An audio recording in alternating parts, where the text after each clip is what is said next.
According to social media, every one of us has a porn star name.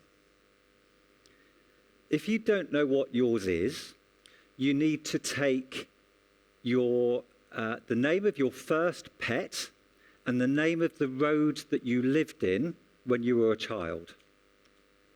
Just take a moment, turn to the person next to you, and introduce your porn star self.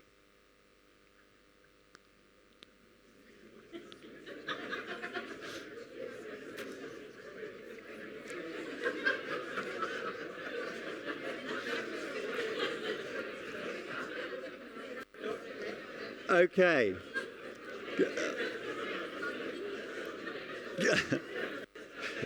It's amusing, isn't it? Can I have you back? Can I have your attention back, please? So I'm Smoky Pound. And as you can see, it's amusing. And this is why, when you see this on Facebook or whatever, so many people engage with it. There's lots of different variants. There was one during the elections, it was find out what your Tory MP name is. And they use variants like, what's your mother's maiden name? What school did you go to? And the thing is, what I've just asked you to do is turn to a stranger and share with them information that you will use for your password retrieval for things like your online banking. And we're being tricked like this all the time. And I want to talk to you about that this morning. 18 months ago, I was with Microsoft in Reading, and they had a speaker there from the FBI. And he came out and he said, there are two types of organisation. Those that have suffered a cyber attack and those that will. And then in the summer, I was in Canada with Microsoft, and the same guy from the FBI came out onto the stage. And he started his talk and he said, there are two types of organisation. And I thought, I've come all this way to hear the same talk. But this time, what he said was there are two types of organisation, those that have suffered a cyber attack and those that don't know they have. And this changes things. Because we used to think that when a cyber attack happened, it was on the day that you felt the pain. But now what we understand is that these criminals are infiltrating our lives, our workplaces, our home, and our use of computers to learn about you and to profile you and learn who you communicate with and who you bank with. To be clear, cybercrime means any criminal activity relating to or using computers. And every 3 seconds, somebody suffers from identity theft online because of cybercrime. It used to be that the biggest criminal activity in the world was the drug trade. That's not the case any longer. It's now cybercrime. As you can see from the chart behind me, this year it will cost $4 trillion. And the cost of cybercrime is rising by $1 trillion a year. It's a huge problem, and it affects every single one of us. Lots of people invest in traditional security, in a hardware firewall, in software protection, in email filtering, and so on. But our biggest risk, and also our biggest line of defense, are actually people. And it's what we call the human firewall. And I want to make you think about the human firewall this morning.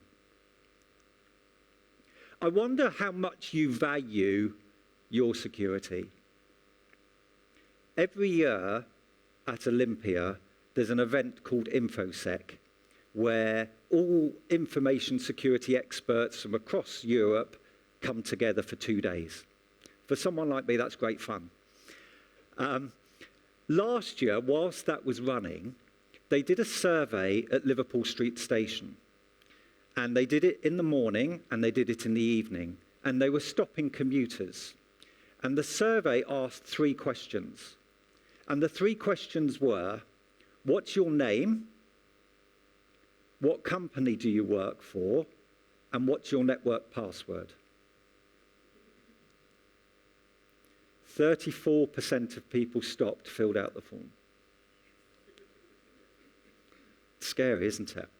But it gets worse, because those people who said no on your bike, as you would hope everybody would, these guys doing the survey were surrounded by boxes of Mars bars. So anyone that said no, they said, what if I give you a Mars bar? 70% of people stopped, filled out the form. Now, the cynic in me thinks that some of those people will have lied. They will have just filled out the form in order to get a Mars bar. But some of those people will have given factual information. And with cybersecurity, it's a numbers game. And actually, they only need some of that information to be true. So that's a case of people willingly giving that information away. One of the issues is that every day you are unwittingly giving information away. There's an organisation called identityfraud.org.uk. And what I'm about to show you is a stunt that they did about 2 years ago to inform the public. And what you're about to see is somebody stood outside a coffee shop and they're encouraging people to like the coffee shop on their Facebook app. And in return for liking the coffee shop, you get a free coffee and a free pastry. Now, parked outside the coffee shop is a van with 2 people in it with laptops connected to the web.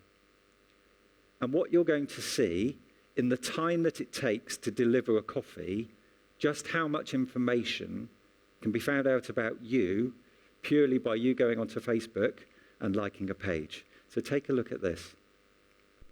If you like our Facebook page, we give you a free hot drink and a free pastry. We have a new like for Damien. We have a new like for Damien. Hey, Carly, are you standing by? Standing by. Hi there, can I help? Yeah, I just liked your Facebook page. Okay, I'll search Facebook I'm now. searching Google. Have a phone number. I've got his email address. Okay, Carly, are you ready? For information on Damien. Yep, I am. Mother's maiden name is he banks with Carly, this is the girl coming in now with the blue scarf. What's her name? Nicholas. Nicholas. His date of birth, 7th of May. She lives at 38A. Just be a couple of seconds. 2 children, age 4 and 6. Previous address. She's got the postcode. Yep, got it. Damien, age 26 and a fitness instructor. How do you know what that? Where did you go to UCL? Martin went to South Thames College. Assistant psychologist at Great Ormond Street. How did you know? That is... I don't understand. Oh, better? You know I'm a Christian as well. Oh, yeah, we know everything about you, Martin. Thank you. Nice to meet you, Anna from Russia. Frightening stuff, isn't it? When I look at any organisation and I consider their security, I visualise it as a pipe. And the pipe's got lots of junctions and lots of joints. And at every one of those is a person. And when we're considering our human firewall, the question is, does the person who's at that joint know how to protect the pipe and know how to stop that security breach happening? And I think one thing that's worth mentioning is that's not the job of one person. One person cannot maintain that pipe. It has to be everybody's responsibility, and everybody needs to be aware of it. We also need to make sure that we're openly talking about the latest scams. I'm hearing about them all day, every day. But people seem to be constantly surprised when I point them out. One of the scams it's called in the industry the Starbucks scam. It's not specific to Starbucks, and other coffee shops are also available. But the way this works is you walk into a coffee shop and you take out your mobile device and you look for a Wi-Fi point. And at the top of the list is a Wi-Fi point called Starbucks Free Wi-Fi. And you connect to it. The thing is, Starbucks don't call their Wi-Fi Starbucks Free Wi-Fi. And what you've actually connected to is a criminal who sat in the corner of the coffee shop with his laptop broadcasting an access point.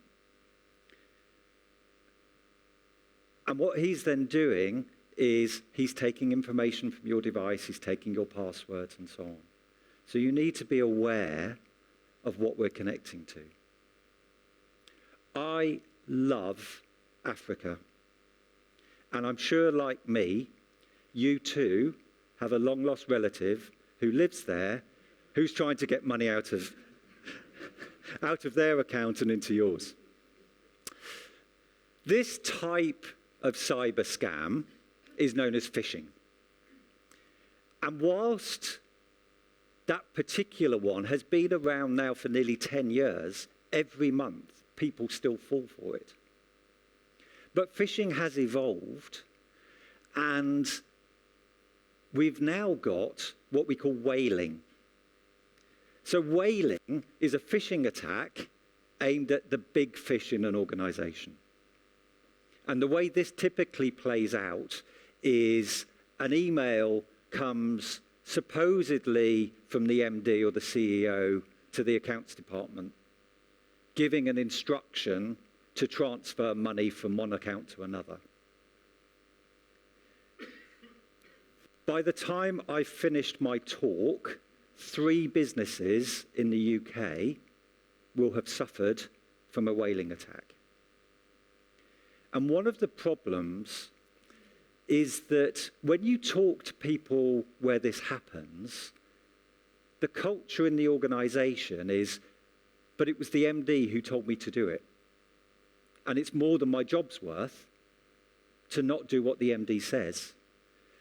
But actually, we've got to change the conversation and we've got to change the culture, because it should be the case that it's more than their job's worth to transfer that money without actually having a phone call to say, do you really want me to do this?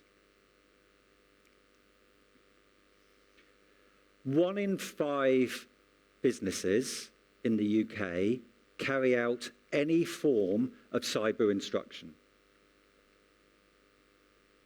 And many that do, when you talk to them, say, well, we have a policy. And it's in our employee handbook, and we take people through it on their induction. An intelligent person needs to hear something 6 times before they get it. And not everyone you work with is intelligent. Galileo said, you can't learn anything that you don't know. Harvard did a study that said when a business person wants to convey a message, they put 85% of their effort into written word, into policies. The same study showed that on average, 3 out of 100 people receive that message. So having a policy about cyber isn't good enough. And unfortunately, one of the big things is we have to trust less. We have to talk to our colleagues. We need to educate our children and teach them to be skeptical. Teach them not to be so trusting. And if you get an email or a phone call and the alarm bells start ringing and it feels just too good to be true, then as with so many things in life, it probably is.